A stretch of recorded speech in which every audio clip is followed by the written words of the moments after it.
two old guys in the records, one old guy for now. As soon as lockdown restrictions are almost over, my God, I decided long ago for us to press on and to provide segments about our love and our passion for our favourite records. Now this is Where Wednesdays. Where are they now? They were massive in the 60s, 70s or 80s, and then they just disappeared. So what happened to them?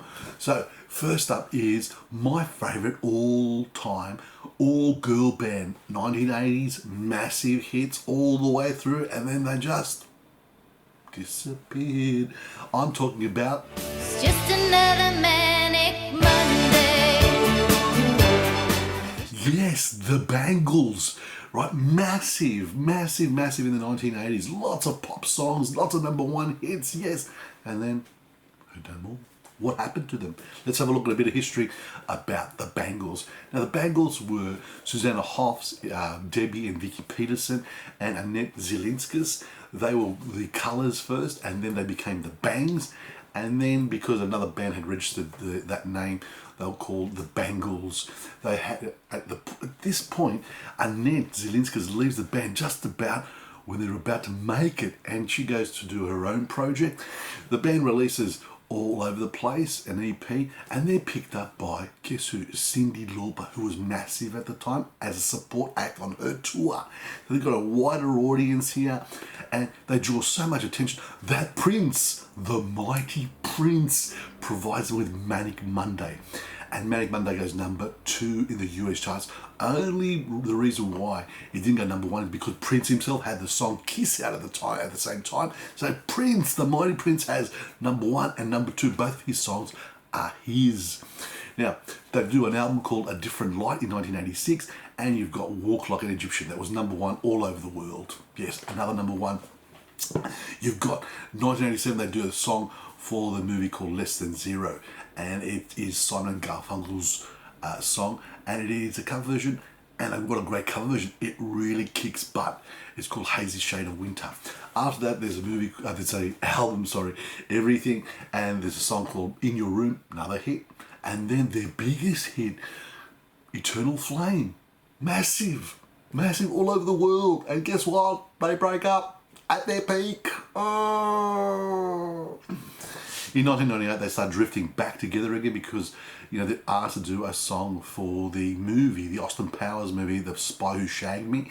And can I just say, Susanna Hoffs is married to the director of the movie called Jay Roach, and you can see the connections there. The band gets together again for that song. They like it. They like the experience. They tour. They make an album called Doll Revolution, which only really does anything in Germany for some reason because they're on some show there. But it doesn't do anything around the world. And there's another album, Sweetheart of the Sun, that doesn't do much too either. But they're still touring. They were here in Australia only a few years ago. Can I just say, in 2018, Annette Zielinskis rejoined the band too. So the original band is together at the moment, and they do tours. So that is the Bangles as a story. I'm going to look at the song that was their biggest hit, and that was...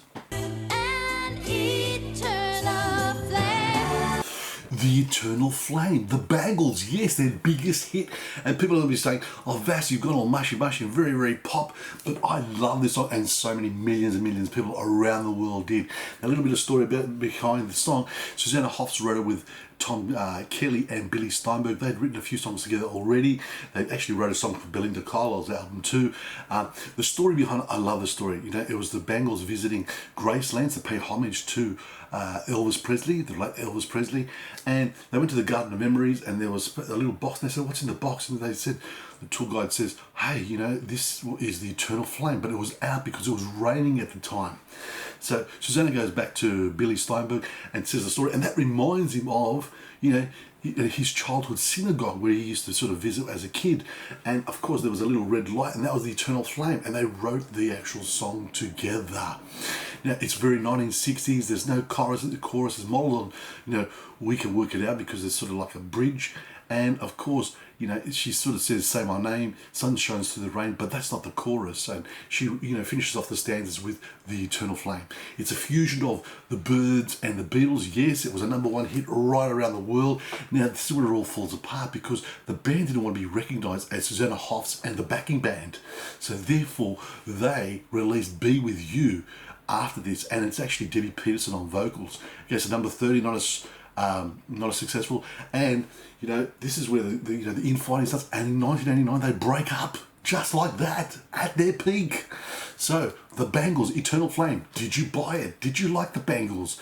You know, tell us all about it. Send through your comments. Like us on Facebook. Subscribe to our YouTube channel. Keep those comments coming through and share these episodes with your friends. I'll see you next Wednesday with another episode of We're Wednesdays.